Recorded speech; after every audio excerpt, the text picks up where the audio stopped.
December 12, 1944, Leyte, Philippines. Sergeant Michael Henderson violated direct orders when he carried a dying Japanese prisoner into his tent that night. He gave her water. He gave her food. He gave her mercy. At dawn, he opened his tent and froze. 200 Japanese women stood in perfect silence outside, their hollow eyes watching him, waiting to see if his compassion was real or just another lie of war. The monsoon rain hammered against the canvas tents of the 24th Infantry Division's forward operating base near Tacloban, turning the Philippine soil into thick, clinging mud that sucked at boots and made every step a battle. It was December 12, 1944, 3 weeks after General MacArthur had declared Leyte secure, though the daily firefights and sniper shots told a different story. The war was still very much alive, and so was the hatred. Sergeant Michael Henderson wasn't supposed to be on perimeter patrol that night. As the supply quartermaster, his job was managing inventory, not hunting enemy combatants. But Private Eddie Martinez had come down with dengue fever, and someone needed to check the wire. Henderson grabbed his rifle, pulled on his poncho, and stepped into the driving rain.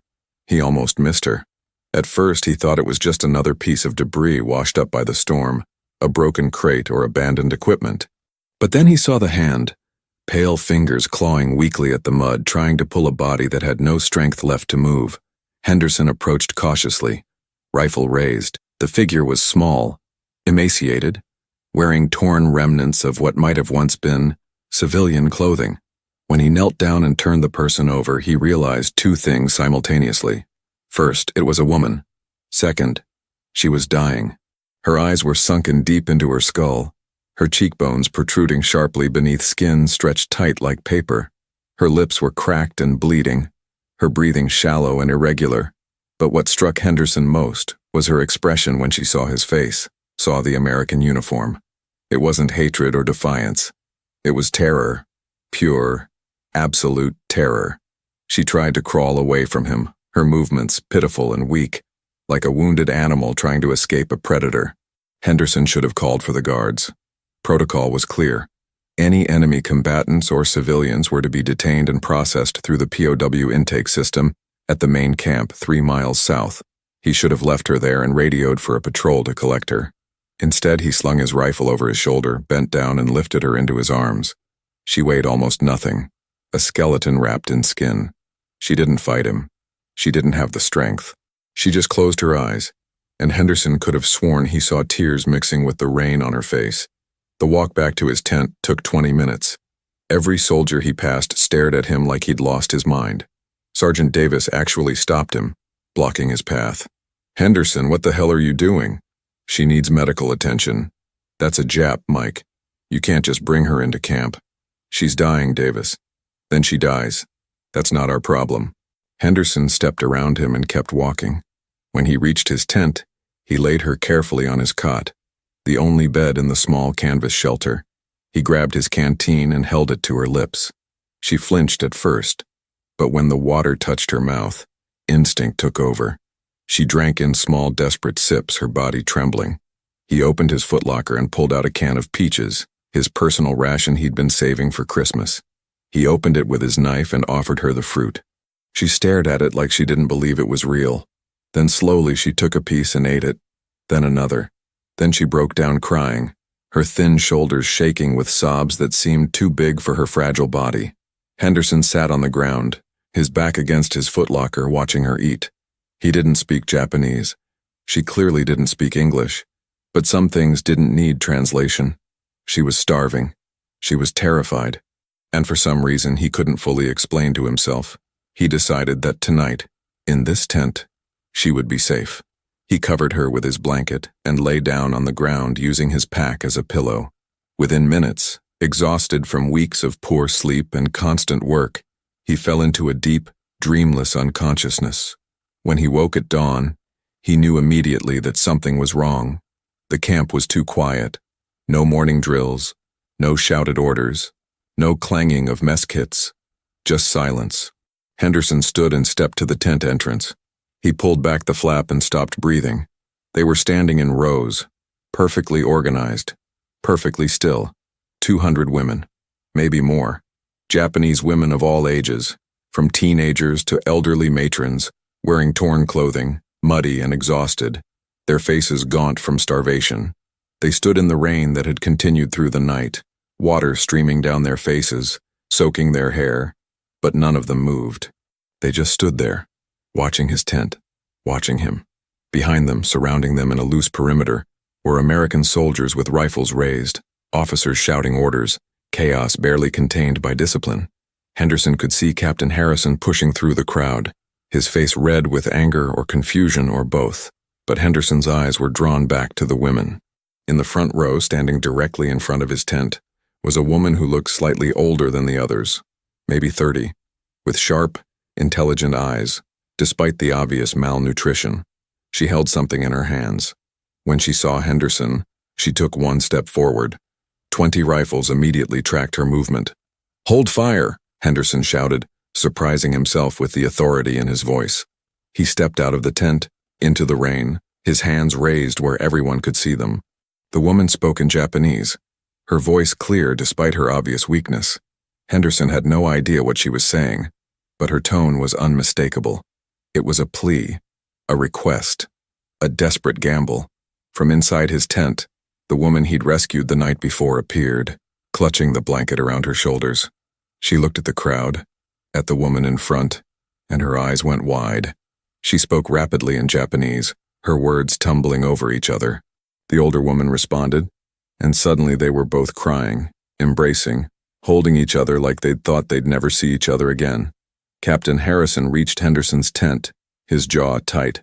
"Sergeant, what in God's name have you done?" Henderson didn't know how to answer that question, so he told the truth. "I found one of them dying last night, sir. I gave her food and water. That's all." Harrison stared at him like he was insane. "That's all? Sergeant, you've created an international incident. Do you have any idea what this means? 200 enemy civilians just walked into our camp. They could be saboteurs. They could be carrying diseases. They could be—" "They're starving, sir," Henderson interrupted, a breach of protocol he would likely pay for later. "Look at them. They're not soldiers. They're refugees. They're enemy nationals, Sergeant. And you've just—" A commotion interrupted him. The woman from Henderson's tent was speaking urgently to the older woman, gesturing toward the soldiers, toward the camp, toward Henderson. The older woman nodded, then turned to the crowd behind her and shouted something in Japanese. As one, all 200 women knelt in the mud, their heads bowed. The young woman approached Henderson and Harrison. She spoke in broken, heavily accented English, each word clearly difficult for her. "Please. We. Surrender. We. No fight. We. Hungry. Children hungry. Old women. Dying. We hear American, have mercy. We hear you." She pointed at Henderson. "You save Haruko. You give food. You no kill. We hope, maybe, you save us too." The silence that followed was absolute. Every soldier in the camp was watching, waiting. The rain continued to fall, soaking everyone, American and Japanese alike, until the distinction between them seemed to blur in the gray morning light. Captain Harrison looked at Henderson, then at the 200 kneeling women, then back at Henderson. Henderson could see the calculation happening behind his superior's eyes. This was unprecedented. This wasn't in any manual. There was no protocol for mass civilian surrender driven by an act of mercy from one soldier. Finally, Harrison spoke, his voice carefully controlled. "Sergeant Henderson, you're confined to quarters pending investigation." "Lieutenant Coleman."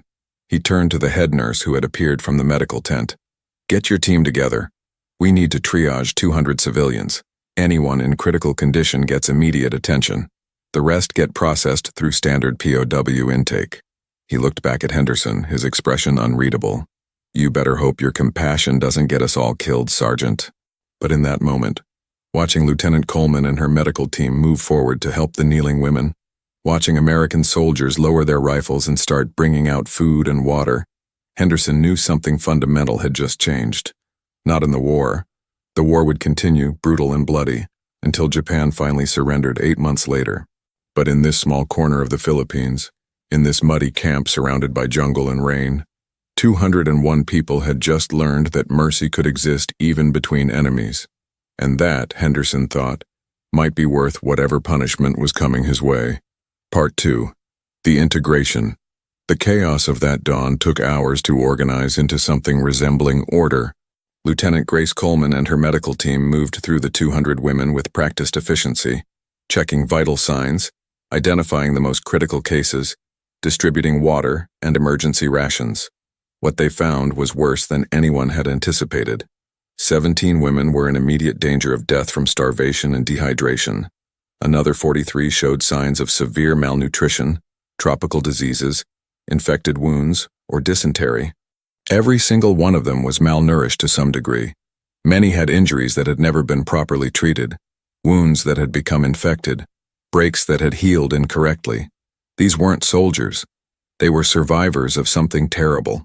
Through broken English and improvised sign language, the story began to emerge. They were civilian employees, comfort women, nurses, and refugees who had been attached to the Japanese garrison on Leyte. When the American invasion began in October, the Japanese military had retreated into the mountains, abandoning most of their non-combatant personnel. For 2 months, these women had been hiding in the jungle, slowly starving, watching their numbers diminish as disease and starvation took their toll. Children had died. Elderly women had died. They had been dying. Then 3 days ago, a rumor had reached them. An American soldier had saved a Japanese woman, had given her food and shelter instead of killing her. It seemed impossible. American propaganda told them the Americans were beasts who would torture and murder them. But they were desperate, and desperation makes people believe in impossible things. Sachiko Yamada, the older woman who had led them to the camp, explained through Haruko Nakamura, who became the default translator. Sachiko had been a school teacher in Osaka before the war. She had been brought to the Philippines as part of the civilian administrative staff. She had watched 37 women and children die in the jungle. When she heard the rumor about the American soldier, she made a decision. They would take the gamble. They would surrender and hope for mercy, or they would die trying. Either way was better than slowly starving in the jungle. Haruko's story was different but equally tragic. She had been a nursing student in Tokyo, conscripted to work in a military field hospital in Leyte. When the hospital was overrun, she had fled with the others. She had been separated from the group 3 weeks ago, wandering alone, eating roots and insects, drinking from streams, until she had collapsed near the American perimeter. Finding Henderson had been pure chance, or perhaps, as she would later claim, divine providence. The base commander, Colonel Richard Thornton, arrived from divisional headquarters that afternoon in a jeep that sprayed mud with every tire rotation. He was a hard man, 52 years old, career military, who had fought in France during the First World War and had very clear opinions about the Japanese after Pearl Harbor. He stood in Captain Harrison's command tent, staring at the reports on his desk, his jaw working like he was chewing something bitter. 204 Japanese civilians, Captain. 204 enemy nationals now under our protection. Do you have any idea what kind of logistical nightmare this represents? Yes, sir. But under the Geneva Convention. The Geneva Convention applies to uniformed combatants, Captain. These are civilians. The rules are murky. Sir, 17 of them would have died without immediate medical intervention. 43 more are in critical condition. We couldn't just turn them away. Thornton was silent for a long moment. Finally, he sighed, the sound of a man accepting an unwanted burden. No, we couldn't. But this stays quiet, Captain. I don't want this story reaching the press until we've figured out what the hell we're doing with them. The last thing we need is some reporter turning this into a political circus. He picked up another report. This one from Lieutenant Coleman. Your nurse says several of them have medical training. Nursing experience. Yes, sir. At least 6, possibly more once we can communicate better. Can we trust them? Sir, they're starving and we're feeding them. They walked into our camp and surrendered. I think we can at least try. Thornton made a decision. Fine. The ones with medical training can assist in the hospital tent, under constant supervision. The rest get housed in the old supply depot at the south end of camp. We'll put guards on it, but make it clear they're not prisoners in the traditional sense. They're protected persons, civilians under our care. We feed them, we treat them, and we keep them alive. Clear? Yes, sir. And Captain? Thornton's voice dropped lower. The sergeant who started this, Henderson. What's his status? Confined to quarters, sir. Awaiting disciplinary review. Thornton nodded slowly. His actions violated direct protocol. He put the entire base at risk by bringing an unknown enemy national into camp without proper screening. By all rights, he should face court-martial. Harrison waited. There was always a but with Thornton. But, Thornton continued, his voice grudging, his actions also just resulted in the peaceful surrender of over 200 civilians who could have spent the next 6 months conducting guerrilla operations or dying slowly in the jungle, creating a humanitarian crisis that would have fallen on our shoulders anyway. So here's what we're going to do. The investigation will show that Henderson made an error in judgment, but acted with humanitarian intent. He'll receive a written reprimand in his file and be restricted to base for 2 weeks. After that, this incident is closed. Understood? Yes, sir. And Captain, keep Henderson away from our guests. The last thing we need is him forming emotional attachments that could compromise security. But keeping Henderson away from the women proved impossible, because the women specifically asked for him. Haruko, whose English improved daily as she worked alongside Lieutenant Coleman in the medical tent, made the request directly to Harrison. Sergeant Henderson, she said carefully, pronouncing each syllable with concentration. The women, they want to thank him. He saved me. He saved all of us. They want to see him, to thank him. Harrison knew he should refuse. Thornton's orders were clear, but he also understood something about morale, about symbols, about what those 200 women represented. They had chosen to trust Americans based on one man's mercy. Denying them the chance to express gratitude felt wrong in a way he couldn't quite articulate. So 3 days after that rainy dawn, Sergeant Michael Henderson was escorted to the old supply depot that had been converted into housing for the Japanese women. He was nervous, unsure of what to expect. He'd spent the last 3 days in his tent, replaying that night over and over, wondering if he'd done the right thing, wondering what the consequences would be. When he entered the depot, all 200 women were waiting. They stood in organized rows, and as he entered, they bowed as one, a deep, formal bow that Henderson had seen in war films but never in person. The gesture was so unexpected, so synchronized, so filled with genuine respect that Henderson felt his throat tighten. Sachiko Yamada stepped forward, Haruko beside her to translate. Sachiko spoke in Japanese, her voice clear and formal, and Haruko translated in quiet English. Sergeant Henderson, we cannot repay what you have done for us. You gave mercy when you could have given death. You gave food when you could have given nothing. You gave hope when we had lost all hope. We know that American soldiers died fighting Japanese soldiers. We know you have reasons to hate us. But you chose compassion over hatred. You chose life over death. We will remember this. Our children will remember this. And perhaps someday this memory will help heal the wounds between our peoples. Then Sachiko handed him something. It was a small origami crane, folded from a piece of paper that had been torn from someone's diary. The paper was water-stained and fragile, but the crane was perfect. Its wings spread as if ready to fly. In Japan, Haruko translated, we believe that folding 1,000 cranes brings happiness and good fortune. We have no paper. We have nothing. But we made this for you. 1 crane. A promise. When the war ends, when we return to Japan, we will fold 999 more. And someday, if fate allows, we will give them to you. Henderson took the paper crane, holding it carefully in his calloused hands. He had killed men in this war. He had seen friends die. He had been trained to view the Japanese as the enemy, as subhuman, as something less than people. But standing here, looking at these 200 women who had risked everything on the hope that one act of mercy meant something more, he understood that war did not erase humanity. It only hid it under layers of fear and propaganda and survival. Tell them, he said quietly to Haruko, tell them that I'm just one soldier. But maybe if enough soldiers on both sides choose mercy over hatred, this war will end sooner, and maybe there won't need to be another one. When Haruko translated his words, something happened that Henderson would never forget. Several of the women started crying. Not sad crying, relief crying. The crying of people who had been told they were hated, who had believed they deserved that hatred, who had suddenly been offered something they never expected: forgiveness. The women remained at the camp for 6 weeks.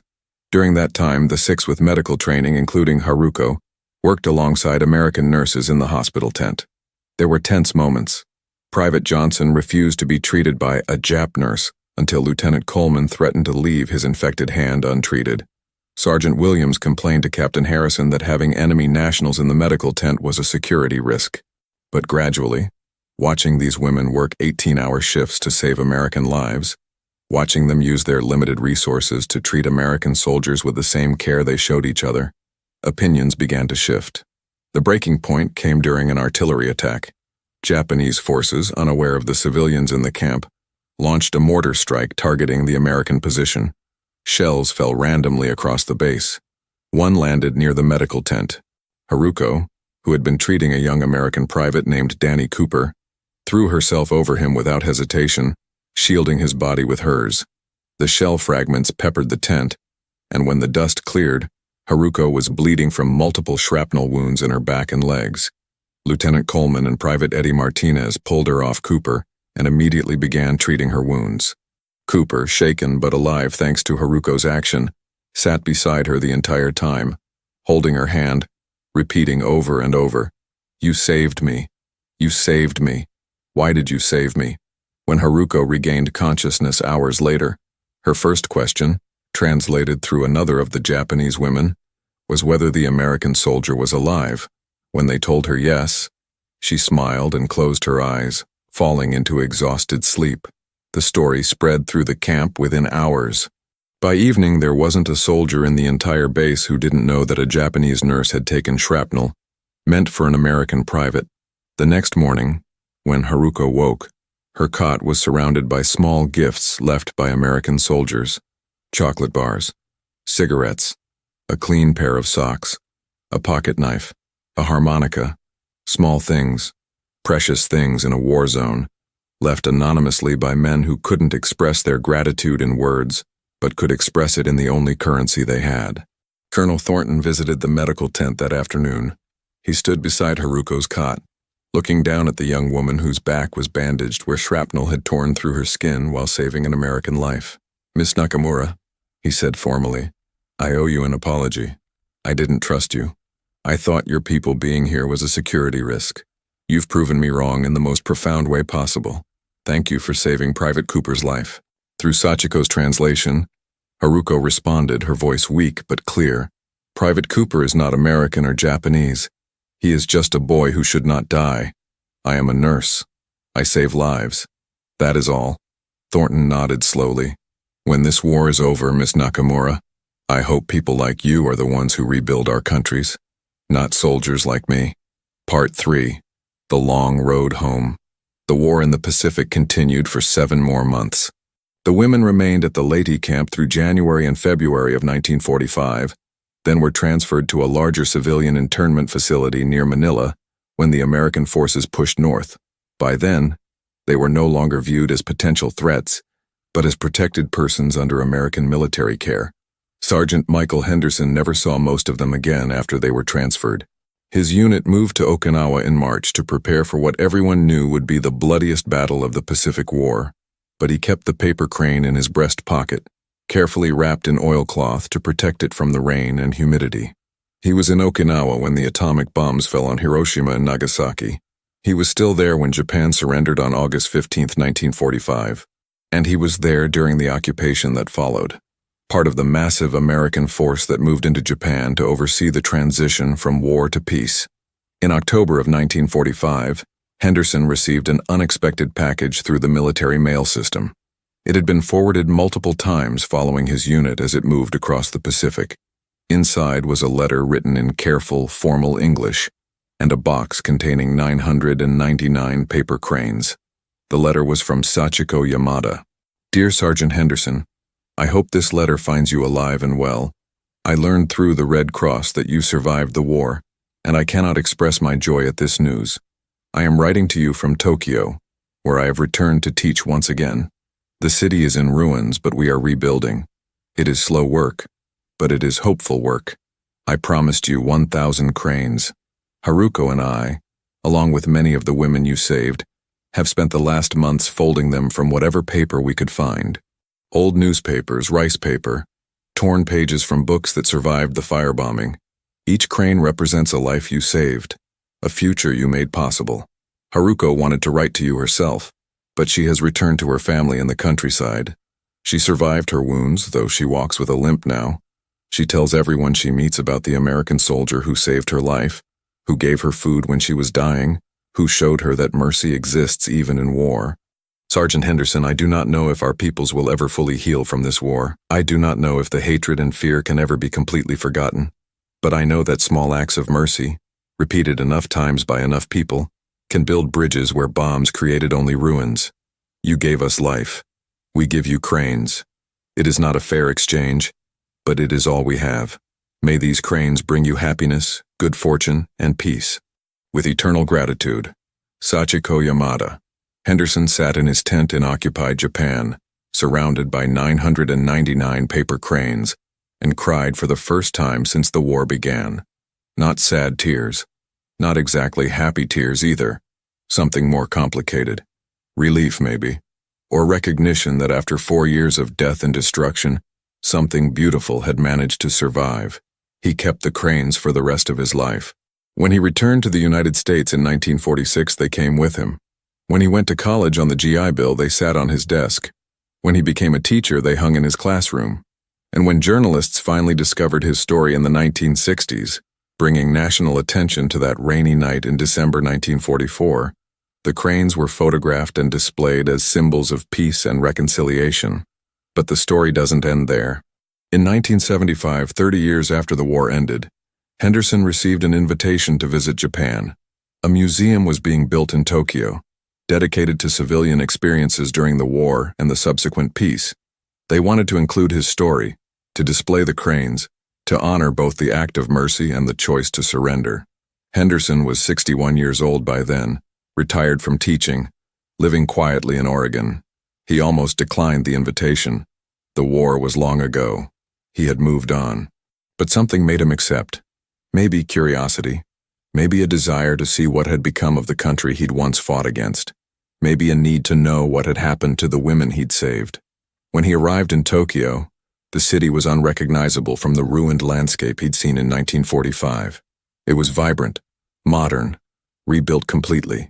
The museum was impressive, a modern building with clean lines and thoughtful exhibits about the war, about suffering, about reconciliation. The opening ceremony was formal and attended by officials, diplomats, veterans from both sides. Henderson gave a brief speech, translated into Japanese, about that night in December, about choosing compassion over protocol, about hoping that future generations would learn from the past without being imprisoned by it. After the ceremony, an elderly woman approached him. She walked with a pronounced limp, leaning on a cane. Her hair was gray, her face lined with age, but her eyes were sharp and intelligent. She stopped in front of him, and for a long moment, they just looked at each other. "Sergeant Henderson," she said in English, her accent still present, but her command of the language clearly much improved. "Do you remember me?" And he did. 30 years melted away, and he saw not the elderly woman before him, but the starving girl he'd carried through the rain, who had been too weak to lift her head, who had flinched when he offered her water. Haruko. She smiled, and it transformed her face, making her look younger, happier. "Yes, Haruko Nakamura. Though my name is Haruko Sato now. I married. I had 3 children. I became a teacher, like Sachiko. I have lived a full life, Sergeant Henderson. A life I would not have had without you." They talked for hours, trading stories about the decades since the war.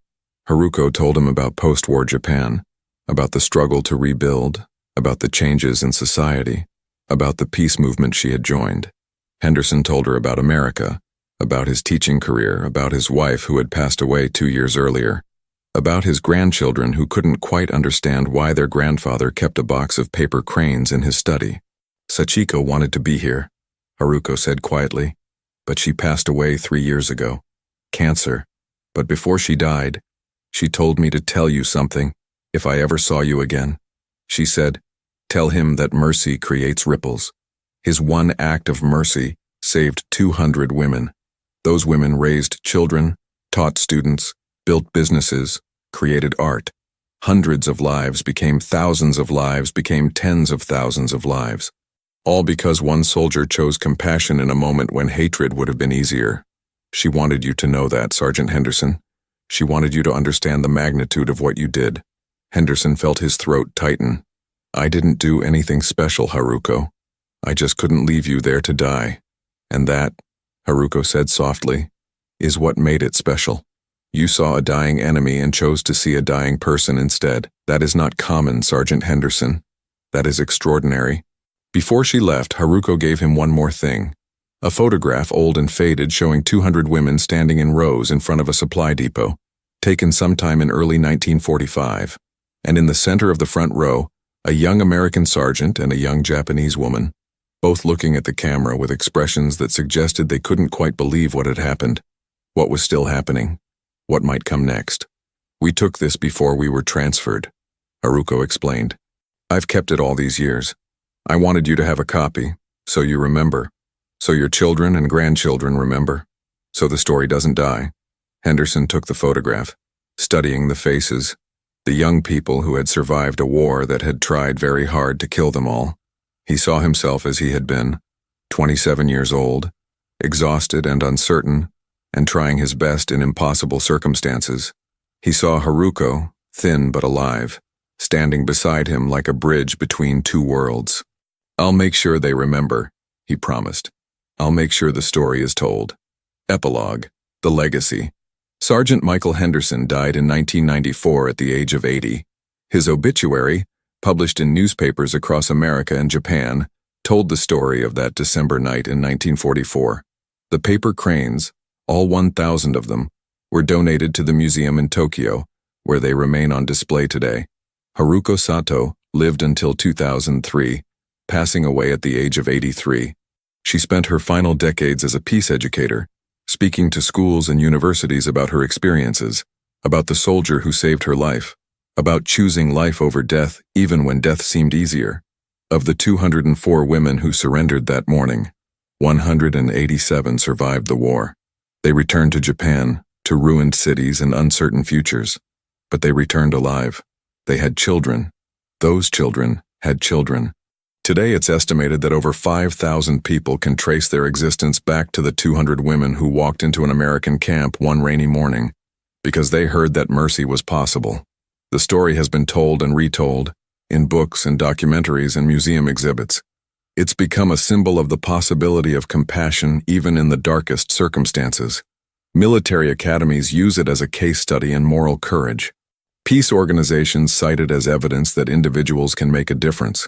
And historians point to it as one of countless small moments during the war that suggested humanity could survive even the most dehumanizing conflicts. But perhaps the most fitting tribute came from a letter found in Haruko's possessions after her death, written to Henderson in 1992, but never sent. Dear Michael, I call you by your first name now. I hope you don't mind. We are too old for formalities, and after everything we've lived through, I think we've earned the right to speak to each other as friends. I'm writing this letter, though I don't know if I'll ever send it. Sometimes words need to be written even if they're never read. I want to tell you what your mercy meant not just to me but to all of us. When you carried me into your tent that night, I was convinced I was going to die. Not because of starvation, though that was killing me, but because I believed what I had been told my entire life, that Americans were monsters who would torture and kill captured Japanese. When you gave me water, I thought it was poisoned. When you gave me food, I thought you were fattening me for some worse fate. But then you covered me with your blanket and went to sleep on the floor, and I realized that monsters don't do that.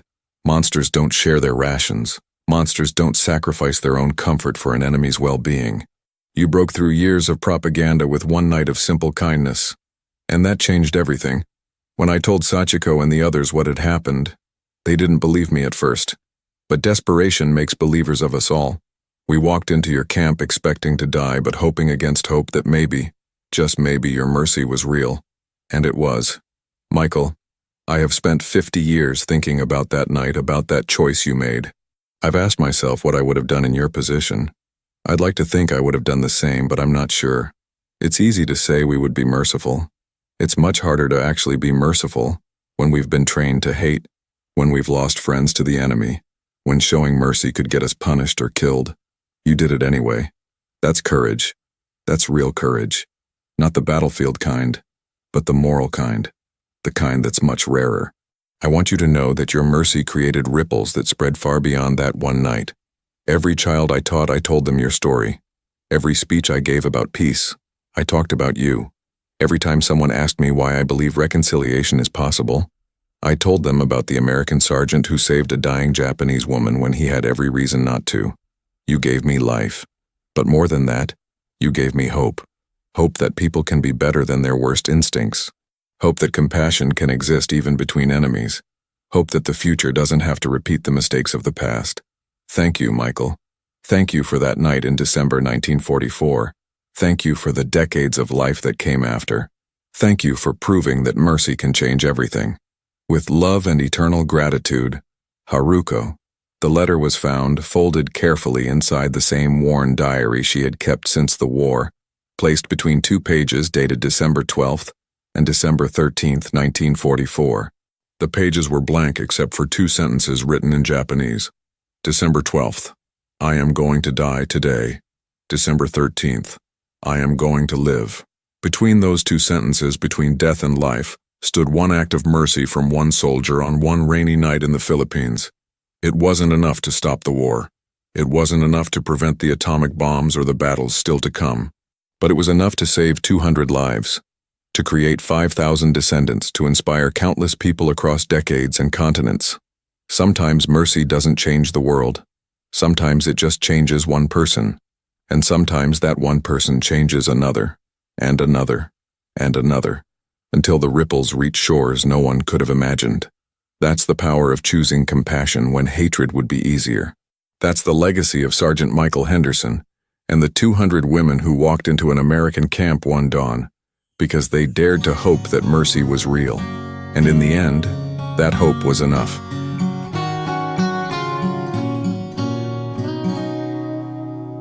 To every motherless child left alone in this world, he's a shepherd of all those who wander. To every heart ever broken as the years unfurled, empty and afraid, to the lost and lonely and fallen, the shepherd of all those who wander is calling today.